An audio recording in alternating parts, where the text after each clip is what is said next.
Hi. I haven't done this in so long. I've literally forgotten how to talk to my phone, to a camera. So bear with me. Yeah, my first YouTube video in well over a year. I think the last time I posted was for Naya's birthday, which was January, but her last birthday, so January 2021, I think is the last time I put anything on. And the last time I filmed anything where I'm doing this.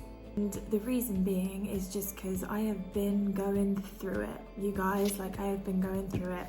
My voice is really hoarse. I went for a run today. And I think that's why I can't talk very well. I've just been going through it.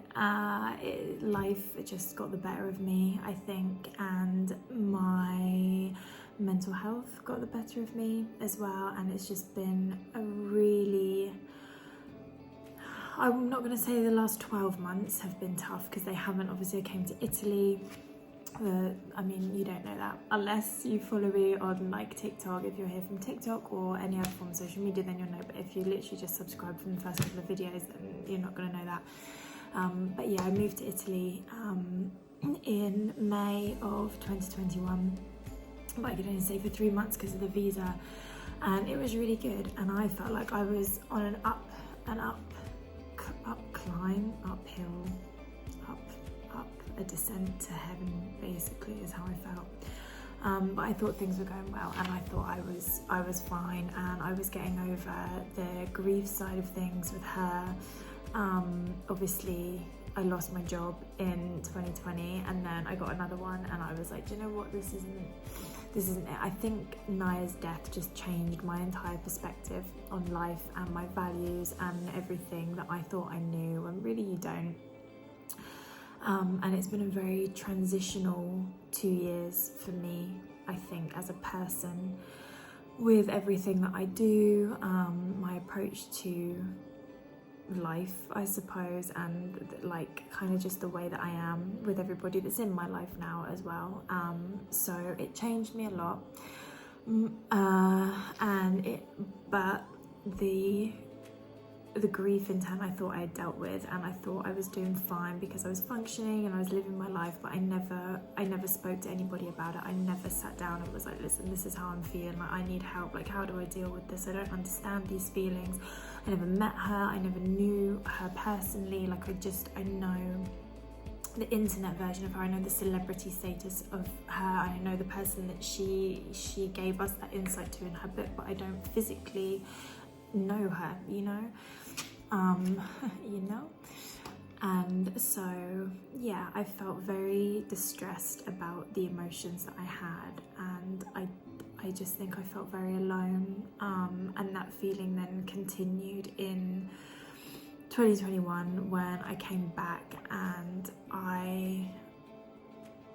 it's not even a breakup, I can't even explain what it is. Basically, any of my exes who will see this, which they probably won't, but if they do, will literally be like punching the air when they find out that a situationship, let's call it a situationship, is completely done now. It was the best part of 12 years of my life, and said person was always kind of number one. Everybody else was like a close second. Because I did, you know, I've been in love with other people, I've dated other people, I've had relationships with other people. It's not like I can't be with anybody else, but it's just, I think a part of me was always convinced that we would end up together, and that came to blows in August, so just before I turned 28, just before we turned 28. And yeah, it just sent me into a pit of depression, that I think it was a combination of a lot of things that I'd not addressed, that I'd not spoken about, and I should have gone to therapy sooner. I am in therapy now, I'm in the stage of recovering, but I do think that I should have done something about it sooner. I should have spoken to somebody about everything that I was kind of feeling prior to Naya's death, and you know, the pandemic, and then this relationship breakdown, and then not getting my visa for Italy. Like, it's all just been a whole build-up of shit, basically, and I think it just got to this point where I just completely broke. And then I was diagnosed with severe depression. I was like, okay, well, at least I know what it is, and I know that I'm not crazy, because I kind of said to my friends and family, I was like, I think I'm depressed. Like, I think it's really bad this time. And I've had depression before, and I've always kind of managed to pull myself out of it, but this was like borderline 6 months where I'd felt like crippled by it. My anxiety was really bad, I think, because I was depressed and I wasn't doing anything. It was then giving me anxiety that I was wasting my life, and I don't want to waste my life because I could die tomorrow. It was all just this horrendous circle of just like this invisible battle that I couldn't cope with at all. But I think everybody who spent any kind of time with me between that breakdown of the relationship and before me starting therapy, I think everybody was well aware that something was very, very wrong. And I think it was just the icing on top of the cake, the cherry on top of the cake. I don't know what the saying is, but you know what I mean. It was just a lot to deal with, and there were a lot of other things. I had a health scare, a lot of just a health scare. You know, there was a lot of other stuff as well that was happening, and it kind of just felt like everything was happening at once, and I was like, I need a break. Like, I need a break from the drama. I need a break from all of this just bad news. Like, I just need something good. Like, I just need good news.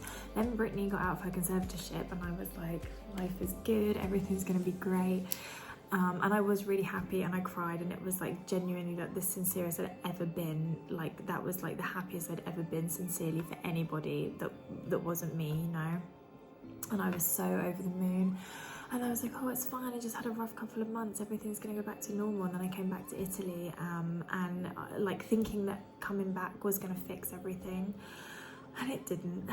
If anything, it kind of just made me realise that I needed some serious help. So I think I was only here for sort of 6 weeks, from November until early January. And then I was like, I need to go home and I need to work on it, because everybody here was just like, you're not the same, like something's wrong, like you just seem sad. But loads of people said it to me.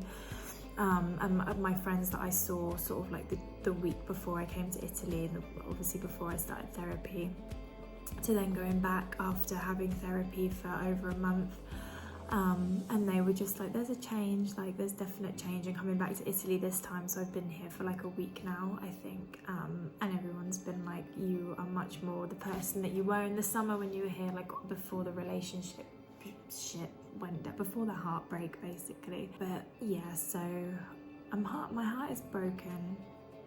Although it's not broken, I think it's just very, very bruised. Like, it's very bruised, but I'm so much better and so much more aware and able to deal with the way that I've been feeling now than what I was, you know, even 2 months ago. It was just, I was in complete turmoil, and it was really tough, and I'm still depressed. But still, it's not gone away, and my anxiety is still very much like here all the time. But I'm definitely managing it a lot better. I'm getting out of bed every day. It's fine. So we're working on it. We're going through it. The point of this rambling video is because I have also been thinking, I took some time off social media for like 3 months. Like, I didn't use anything. Like, I deleted all of my apps except TikTok, because, you know, I was like, oh, I still need to post videos. Maybe I'll make some money. Who knows? But yeah, I came off social media, and while I was away, I had realised how dependent I'd become on the people that I'd met, sort of in like Facebook groups, Instagram pages that were kind of there for the grief for Naya, and how dependent those people had come, because they understood, I could relate to them. They understood the feelings, like they shared the grief, they shared the confusion, they shared the uncertainty, and they kind of not shared the embarrassment. I don't think any of us are really embarrassed, but it's a difficult situation. It's difficult for friends and family to understand, or why is she so upset about this celebrity dying? Like, I don't get it. I think society as a whole massively needs to change that stigma, because it's so damaging, and it's so dangerous to tell people that they can't feel a certain way, or that they're weird for feeling a certain way, or to not support people who have lost someone that's had a huge impact on their life and influenced them as a person. to then just not show them the same level of compassion they would if they lost a family or a friend. Like, that's a video for another day, but it's really something that has kind of, you know, tapped into me, and I was just like, we need to fix this. But I found a safe space, and I did something in early 2021 because I felt like people needed a little bit more. Like, we all had these like fan pages and everybody had like these support systems, and we were all there for each other, but I felt like we needed more.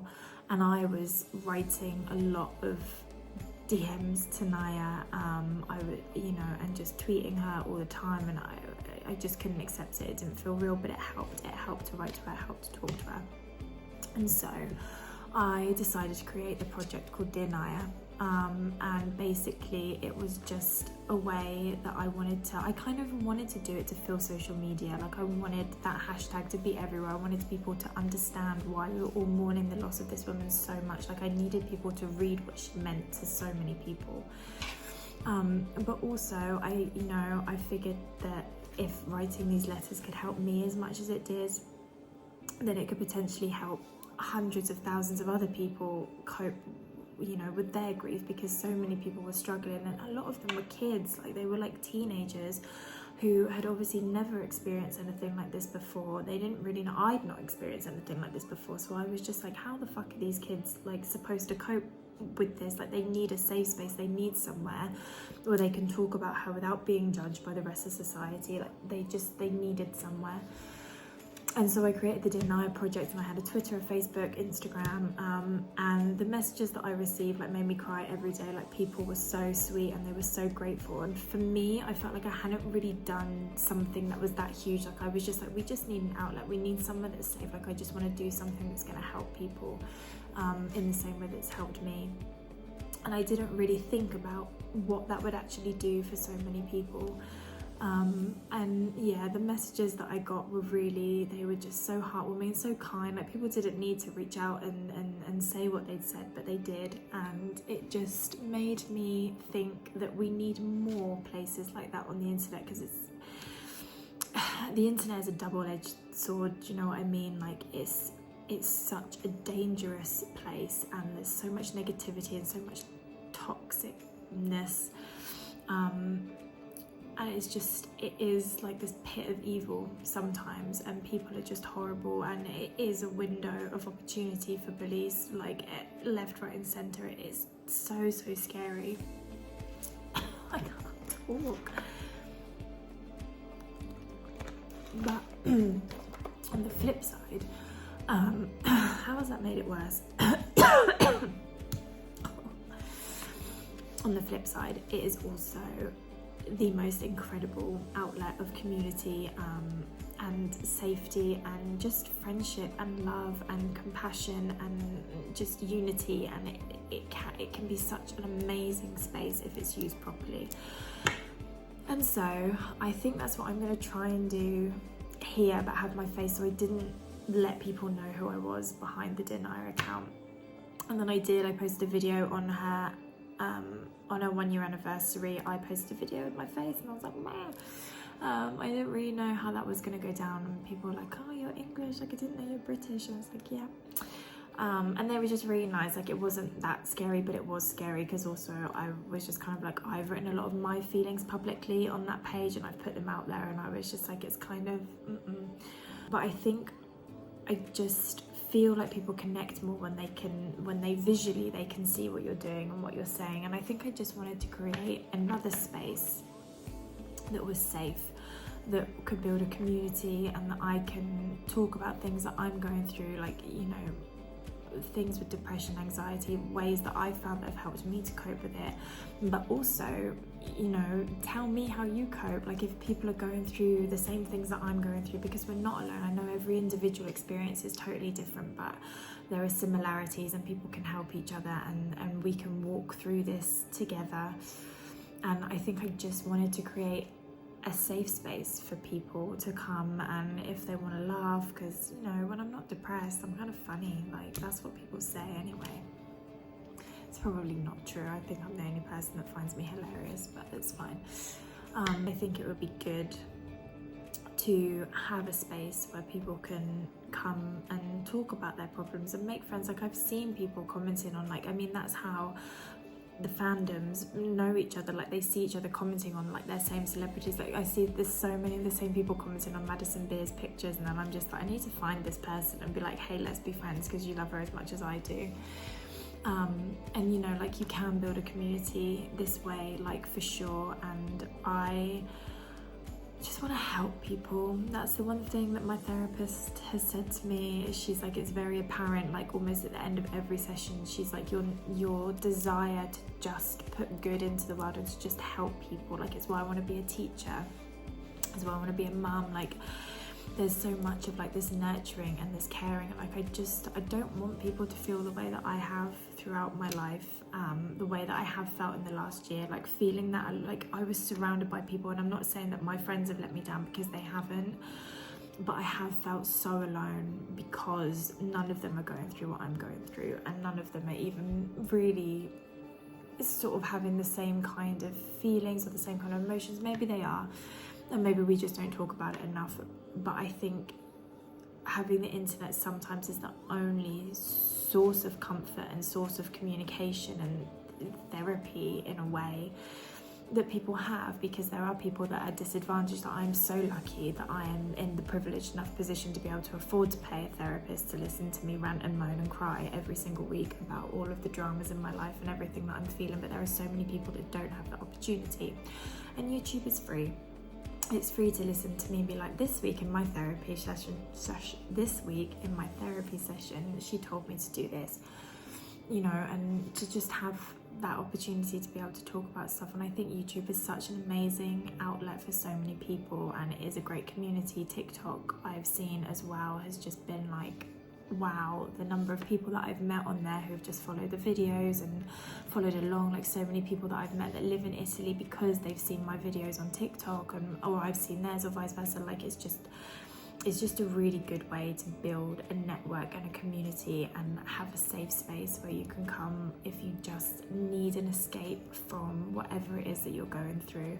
And I think I always remember that was one thing that I just loved so much about Lady Gaga. She was like, you come to my show, you escape from your reality, and you are here, and you're 100% your true self. Like, she said, come wear whatever you want to wear, do your makeup, however. She said, you are here and you are safe, and this is your place to be. And I find that when you go to a concert or when you go and see an artist, like, it is like an escape. It is a way to just kind of get away from everything. And I think watching shows, like, I remember when I binge watched Grey's Anatomy, like, I don't know why I wasn't working for like 2 months. I don't know like what this was, but this was like years ago. And I just binge watched Grey's Anatomy, and I literally, like, I didn't see any of my friends, I didn't really go on social media. Like, it was just like I was in Seattle and I was part of that, and you just get lost and you forget about all the shit and all the drama, and you just absorb yourself into another world. And I think that is hopefully what I can do here. Maybe, I don't know if I'm going to stick to it, because my motivation is like, but that's why I'm having CBT therapy, because it's my cognitive behavior. Like, I need to work on it. And this was something that we talked about doing, and a way for me to check in on myself and give me something to kind of focus on, and hopefully meet other people that can help me go through, you know, get through whatever it is that we're going through, you know, shared experiences, etc, etc. So yeah.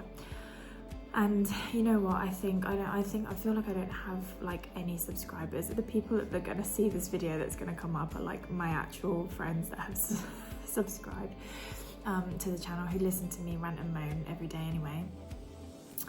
But if I finish this year with just even one extra subscriber, then I've helped one person, and that's more than enough. I think just being able to give a little bit of light in the world, because it's very dark right now, like really, really dark, and it's scary, and you don't want the world to be dark. I want it to be full of light and love and laughter and happiness, and it's all about change. And as I said, the last 2 years, since Naya passed away, I think my outlook has completely changed. I think who I am as a person has shifted dramatically from 2019. But I haven't let a lot of people see that change, because I'm like, all of these people really liked that version of me. What if they don't like this version of me? So this is another like experimental ground for me to kind of be able to be this version of me and see what the reception is. Is that the right words? I don't know. You'll get used to the fact that I'm grammatically illiterate, like Leah Michelle. I hope loads of Glee stans follow me on YouTube, because I would love to see that sarcasm in the comments. And I think you can go live on YouTube as well. I'm not sure if you can. I don't know how to do it. I know how to go live on Instagram and TikTok, but I don't know how to go live on YouTube, but we'll figure it out along the way. It's gonna be fine. So yeah, if you have anything that you want to talk about, let me know, like things that we want to discuss, or if you just want to listen to me ramble for 15 minutes every week, good for you.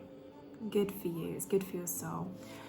So yeah, let's have a safe space. Let's create something where people can just come to escape. I want to be a friend. I want to be there for everybody. All of the strangers on the internet that have now become like legitimate people and friends in my life, like people that I would go to talk about things that I wouldn't necessarily go to my real life friends to talk about. And not because they wouldn't be there for me. I don't want anyone to watch this and be like, what?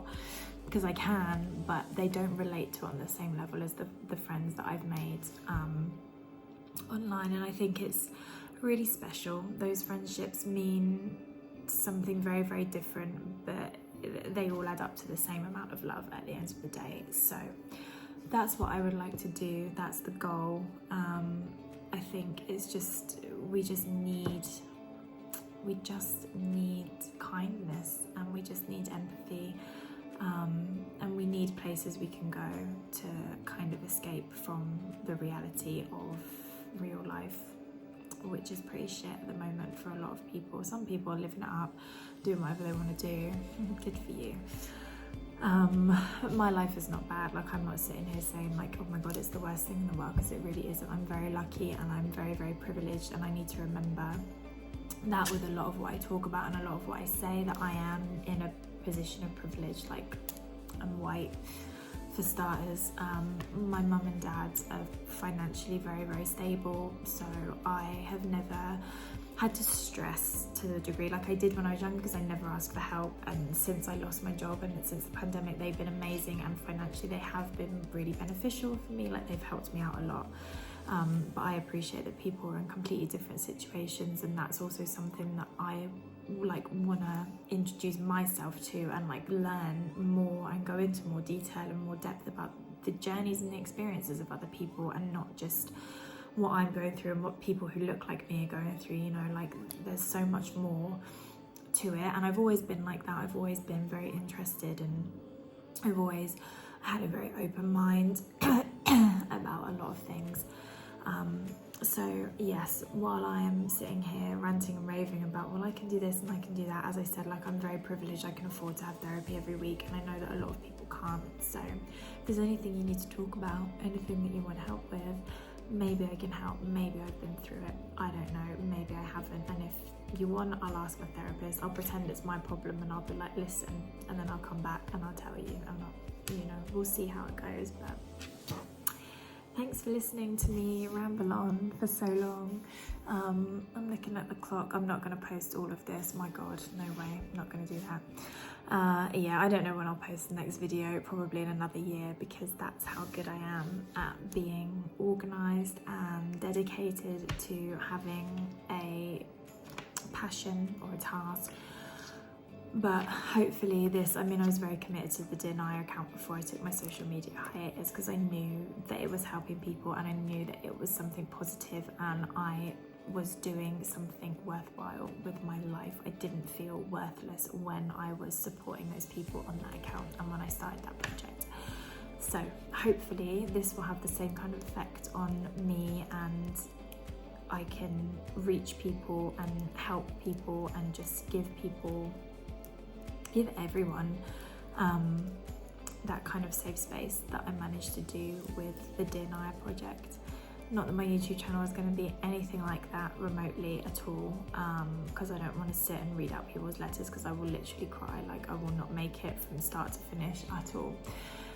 So it will kind of be like a different safe space, but let's be friends. You don't even have to subscribe if you don't want to. Like, I don't understand like what the deal is with that when people are like and subscribe, and I'm like, can't they just watch the video and then move on with their lives? Like, that's what I do on YouTube. So yeah, if you need a friend, hi, I'm here. This is that's gonna be, it's like, am I gonna keep it in? Am I not gonna keep it in? Who knows? But listen, this is a healthy platform, it's a safe space. And at the end of the day, people who are gonna sit and laugh and bully other people and stuff, and I know like I'm guilty of it, like I've done it. And when I'm around particular people, I do it more, I've noticed. But that's like based on my insecurities and me not being able to be ballsy enough to do what they're doing, you know what I mean? So if you're going to sit there and you're going to be like, this is so embarrassing, oh my god, look how cringe this is, well, you're the worst kind of person. Like, people who laugh at people for doing things that make them happy, like, don't take that happiness away from somebody. Like, how does it affect your life? If you're embarrassed by watching this video, don't fucking watch it, turn it off, go away, do whatever you need to do. But you shouldn't, like, just don't let people, you know, dwindle your sparkle or whatever it is, take your spark. Anyway, yeah, thanks for listening, and I will see you next week, hopefully, if I remember. We'll see.